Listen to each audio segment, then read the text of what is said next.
2 ఏళ్ల కిందట మహబూబాబాద్ లో మోసం జరిగింది.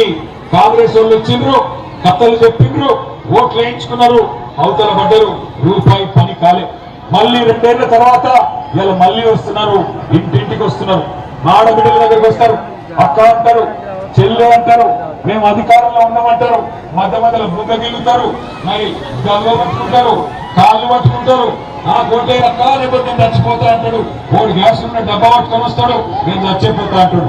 కానీ దయచేసి గుర్తుపెట్టుకోండి, ఇది మహబూబాబాద్ తలరాత మార్చే ఎన్నిక. మహబూబాబాద్ తలరాత మార్చే ఎన్నిక. ఒకసారి ఎవరైనా దాన్ని మోసం చేస్తే, ఒకసారి ఎవరైనా మనల్ని మోసం చేస్తే, మొదటిసారి మోసం చేసినోడిది తప్పైతుంది. కానీ రెండవసారి అదే వ్యక్తి లేదా అదే పార్టీ అదే దొంగ మాటలు చెప్పి ఈసారి కూడా మోసం చేస్తే ఈసారి తప్పు మనదైతుంది. వాళ్ళ చేతిలో రెండోసారి మోసపోతారా లేదా? దయచేసి మహబూబాబాద్ లో మీరు ఆలోచించాలని చెప్పి నేను కోరుతా ఉన్నా. అయినా నాకు తెలియక అడుగుతా, ఒకసారి ఆలోచన చేయండి. కేసీఆర్ గారు మహబూబాబాద్ తాలూకా కేంద్రంగా ఉంటే మహబూబాబాద్ ని జిల్లా కేంద్రం చేసిండు, తాండాలను గ్రామ పంచాయతీ చేసిండు. మీ మహబూబాబాద్ లో మీరు వరంగల్కి పోయే అవసరం లేకుండా మహబూబాబాద్ లోనే జిల్లా కలెక్టర్ మీద చిక్కనే కూర్చోబెట్టిండు, జిల్లా ఎస్పీని తీసుకొచ్చి ఇక్కడే కూర్చోబెట్టిండు. మా గిరిజన బిడ్డలు, మా బీసీ బిడ్డలు మీరందరూ చదువుకోవాలా, మా దళిత బిడ్డలు చదువుకోవాలని చెప్పి మహబూబాబాద్ లో ఇలా government medical college, government nursing college పెట్టింది. ఎవరు పెట్టిండ్రు? కేసీఆర్ పెట్టిండు. కానీ రేవంత్ రెడ్డి ఏమంటుండే ఎరికేనా? రేవంత్ రెడ్డి ఏమంటుండు తెలుసా? రేవంత్ రెడ్డి ఏమంటుండంటే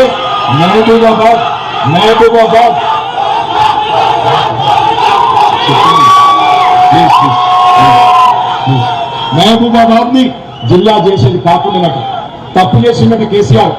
మహబూబాబాద్ తాలూకాలతోనే ఉండాలన్నట, మళ్ళా జిల్లా ఎత్తేస్తారట. మరి జిల్లా ఉండాలన్నా మహబూబాబాద్ పోవాలన్నా? ఉండాలంటే ఒకసారి చేయలేమంటుంది. మహబూబాబాద్ జిల్లా ఉండాలంటే చేయలేమంటండి. వద్దా మీకు జిల్లా? మహబూబాబాద్ జిల్లా ఉండాలా వద్దా? వెనకాల ఉండాలంటే కాంగ్రెస్ ఉండాలి. ఎందుకంటే లేకపోతే రేవంత్ రెడ్డి మీ ఏలుతో మీ కన్నునే పుడిపించే కుట్ర చేస్తున్నాడు. రేవంత్ రెడ్డికి చరిత్ర తెలియదు, వర్తమానం తెలియదు, భవిష్యత్తు అంతకంటే లేదు. నిన్నవాక మన నిజామాబాద్ పోయి అక్కడ చెప్తున్నాడు, మహాకవి దాశరథి గారట నిజామాబాద్ లో పుట్టినాడు. మన మహబూబాబాద్ లో మన గుండెల్లో పుట్టిన దాశరథి తీసుకపోయి నిజామాబాద్ లో పుట్టినట్టు. ఎంత తెలివి తక్కువడంటే చిన్నగూడూరులో మరి ఎంత ఘోరం అంటే రేవంత్ రెడ్డికి చరిత్ర తెలియదు, సంస్కృతి తెలియదు, కనీసం నీళ్ల గురించి కూడా తెలియదు. ఉత్తర భారతదేశంలో హిమాచల్ ప్రదేశ్ లో డాక్రా నంగల్ అనే ఒక ప్రాజెక్ట్ ఉంటుంది. మన రేవంత్ రెడ్డి చెప్తున్నాడు స్వాతంత్ర దినోత్సవం రోజు, డాక్రా నంగల్ అనే ప్రాజెక్ట్ అట తెలంగాణలో ఉన్నదట. మనకి ఇంత గొప్పోడు మన ముఖ్యమంత్రి. మీరు చూస్తున్నారు, ఆయన గురించి నేను ఎక్కువ చెప్పా, కానీ ఒకటి మాత్రం పక్కాగా గుర్తుపెట్టుకోండి, ఇవాళ రేవంత్ రెడ్డికి ఒకటి తెలుసు, బూతులు మాట్లాడడం మాత్రమే తెలుసు. నేను అడిగినానంటో, అన్నా ఏమాయే 100 రోజుల్లోనే 2500 ఇస్తా అంటారు కదా, ఏమాయే అని అడిగినాం అనుకో, ఏమంటాడు తెలుసా? ఈ లాగుల కొండ విడిచిపెడతా అంటే. ఏమాయో తులం బంగారం రేవంత్ రెడ్డి అంటే నీ గుడ్లు వీటి గోటీలు ఆడుతా అంటాడు. ఏమాయో నాయన 4000 పెన్షన్ అంటే నీ పేగులు తీసి మెడలేసుకుంటా. ఎవడన్నా ముఖ్యమంత్రి ఇంత చిల్లరగా మాట్లాడినా మనం చూసినామా? మనం ఎన్టీ రామారావు గారిని చూసినాం, చంద్రబాబు నాయుడు చూసినాం, రాజశేఖర రెడ్డి చూసినాం, ఆ తర్వాత కిరణ్ కుమార్ రెడ్డి, రోసయ్య, ఆ తర్వాత మన నాయకుడు కేసీఆర్ చూసినాం, ఆ తర్వాత ఈ బుడ్రేఖాన్ గారిని చూస్తున్నాం. ఆ భూమి 3 ఫీట్లు ఉంటాడు, డైలాగులో తీసుమాడుతాం, డైలాగులు ఉంటాడు. కేసీఆర్ నట కాదు, కేసీఆర్ నట ఆనవాళ్ళు లేకుండా చేస్తున్నట్టు, కేసీఆర్ ఆనవాళ్ళు లేకుండా చేస్తున్నట్టు. నేను ఒక్కటే చెప్తున్నా, రేవంత్ రెడ్డి గుర్తుపెట్టుకో, అధికారం ఎవరికి శాశ్వతం కాదు.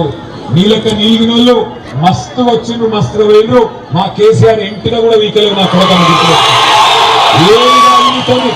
ఓ 2 ఏళ్ళు ఆడవిడ ఉన్నాడు, అన్నదాన్ని సినిమా వచ్చింది, మీరు చూసేవాళ్ళు. ఆడవిడ హింసించే పులకేసి రాజు అని కూడా కదే, ఆ హింసించే పులకేసి రాజు అనే సినిమా వచ్చింది చూడు, 23 రాజు ఏదో ఒక అతను రేవంత్ రెడ్డి అంటాడు కూడా ఓ 4 ఏళ్ళు వీళ్ళు భరించాలి, ఇంకో 2 ఏళ్ళు. 2 ఏళ్లలో పత్తాక ఖేల్ ఖతం దుకాన్ బంద్.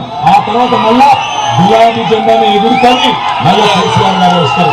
మీరిప్పుడు మున్సిపాలిటీలో కారు గుర్తు మీద వచ్చిన అభ్యర్థులను గెలిపించుకుంటే ఒకటే గుర్తుపెట్టుకోండి, నిన్న మంత్రులు వచ్చినట్టు ఇక్కడికి మంత్రులు వచ్చి చెప్తున్నారంట, మేమే అధికారంలో ఉన్నాం, ఇంకా 2 ఏళ్ళు మేమే ఉంటాం, కాబట్టి మాకే బుద్ధుంది అంటున్నారు.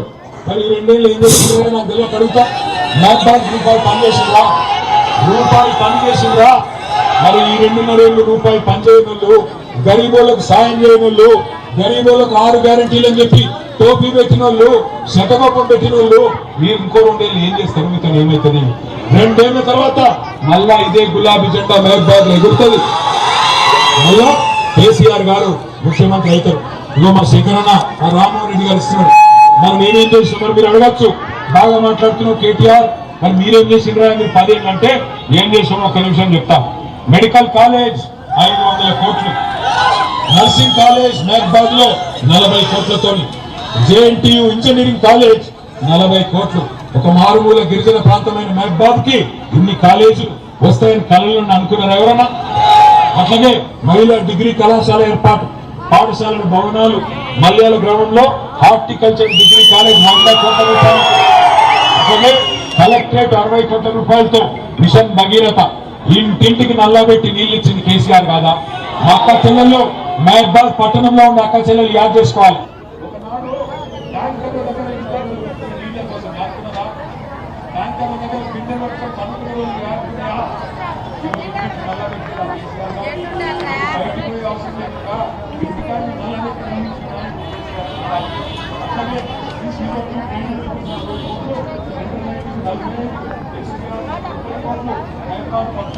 రాట్లే పనులు 9.5 ఏళ్ళు కేసీఆర్ గారు చేసిందా చేయలేదా ఒక్కసారి నిర్ణయించుకోండి. అట్లనే టెంపుల్ లక్ష్మీనరసింహస్వామి టెంపుల్ కూడా అభివృద్ధికి జరగరా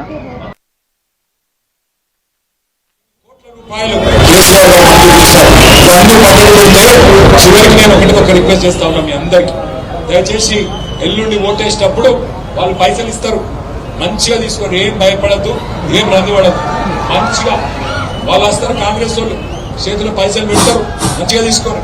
ముఖ్యంగా మా అక్క చెల్లెలు ఒక్క మాట యాద పెట్టుకోండి, వాడు 5,000 పెట్టిండు అనుకో చేతిలో, 5,000 పెడితే చేతిలో అడుగుని మంచిగా, మరి మిగిలిన 1,00,000 రూపాయలు ఎప్పుడు ఇస్తాం బిడ్డ అని అడుగు.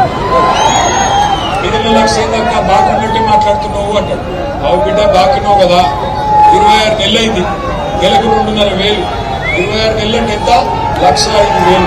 1,05,000 5,000 ఇచ్చినావు, మిగిలిన 1,00,000 ఎప్పుడు ఇస్తావు? ఏమైంది?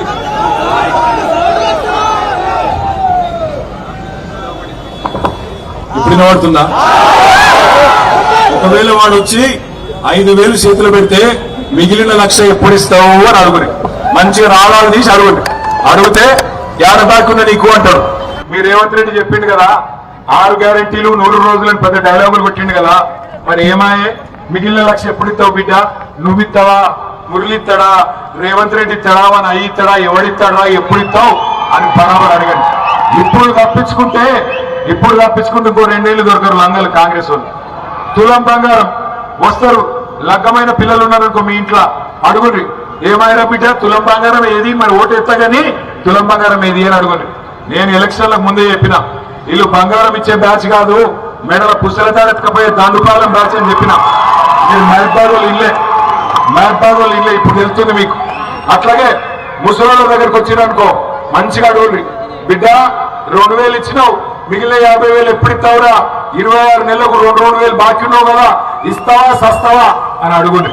ఒకవేళ వాళ్ళు సమాధానం చెప్పకుండా నువ్వైతే ముందు నాకు గుద్దు, ఇగో పైసలు చేతులు పెట్టుకొని అవతల పడ్డాడు అనుకో, మీరేం చేయండి రేపుకేనా? ఎందుకంటే కాంగ్రెస్ వాళ్ళు బాగా లంగలు, ఇక్కడ కూడా ఉన్నారు, ఇల్లు కూడా నాకు ఎరికే. ఏమిగా ఆ వెనక పూట ఉండి ఇంటుండ్రు వాళ్ళు. మళ్ళీ ఏం చేస్తారు? రేపు మీకు పైసలు ఇచ్చుకుంటా ప్రమాణం చేయమంటారు. ప్రమాణం చేయండి, మంచిగా చేయండి, ప్రమాణం చేయండి. వీరభద్ర స్వామి అదేవిధంగా ఇంకా ఇతర దేవుని పటాలు పెట్టి ప్రమాణం చేయమంటారు. మంచిగా చేయి చాపి మీరేమనురి, ఆడు బయటికి ఏమనమంటే అలా అనురి, కానీ లోపల మనసులో మాత్రం తుప్పాలు. ఏం కాదు, దేవుడు కూడా ఏమనుకోడు, దేవుడు కూడా చెప్పిండు, మోసాన్ని మోసంతోనే జయించాలి, ముళ్ళును ముళ్ళుతోనే తీయాలి. కాంగ్రెస్ లోని పైసలు తినాలి, బరాబర్ కాంగ్రెస్ లోని వెనుకకెళ్ళి గట్టిగా తన్నాలి. తంతరా లేదా? తంతరా? ఇక రాంగ ఆఖరికి ఒక ముచ్చట చెప్పాలి మీకు. రాంగ ఆ పరకాల నాకు పంతులు కలిసిన పంతులు ఏమన్నాడు ఎరికేనా, మహబాద్ లో ఈ ముచ్చట జర అందరు జాగ్రత్త గినాలి. ఓ అక్క అక్కడ ఏటీఎం కాడ కూర్చున్నారు, ఏటీఎం కాడ కూర్చున్నారు, మంచిగా మనసులో పట్టించుకోండి. నేను చెప్పేది ఆ పంతులు చెప్పిండు, పరకాల పంతులు ఏం చెప్పిండు ఎరికేనా, ఇనుండ్రి జాగ్రత్త, చాలా డేంజర్ ముచ్చట, చాలా డేంజరు, చాలా డేంజర్. ఇనుండ్రి పరకాల పంతులు చెప్పిండు, మహబాద్ లో చెప్పమన్నాడు, కారు గుర్తు దిక్కు కాకుండా 11 తారీఖు నాడు ఇంకో గుర్తు దిక్కు చూస్తే కళ్ళు పోతాయట. నాకైతే ఇక కళ్ళు పోయినాక మళ్ళా కంటి వెలుగు ప్రోగ్రాం కూడా లేదు ఇప్పుడు, అది కూడా వీకేసిండు పొట్టోడు, అది కూడా తీసుకురాసిండు. కాబట్టి ఇక పొట్టోని మాయల పడేది లేదు. మన తెలంగాణ నాయకుడు కేసీఆర్ ఎప్పుడో చెప్పిండు, పొట్టోని నెత్తి పొడుగోడు కొడితే పొడుగోని నెత్తి పోషమ్మ కొట్టినట్టు మా ఆడబిడ్డలందరూ కొట్టాలి, కారు గుర్తు కోటేయాలి, మళ్ళా కాంగ్రెస్ వాడిని ఉరికిచ్చి ఉరికిచ్చి ఉరికిచ్చి ఉరికిచ్చి తరమాలి. చేస్తున్నా లేదా? పక్కన ఒక్కసారి కారు గుర్తు కోటేశ్వరంతా పిడికిలు అవటం జరుగుతుంది. ఇందులోనే చూసుకోండి, ఎంత చూద్దాం. కారు గుర్తు కోటేశ్వరు పిడికిలు 2 పిడికిళ్ళు. అక్కడ మామూలు లేరు, కాంగ్రెస్ వాళ్ళు అక్కడ ఉన్నారు. జై తెలంగాణ, కారు గుర్తుకే.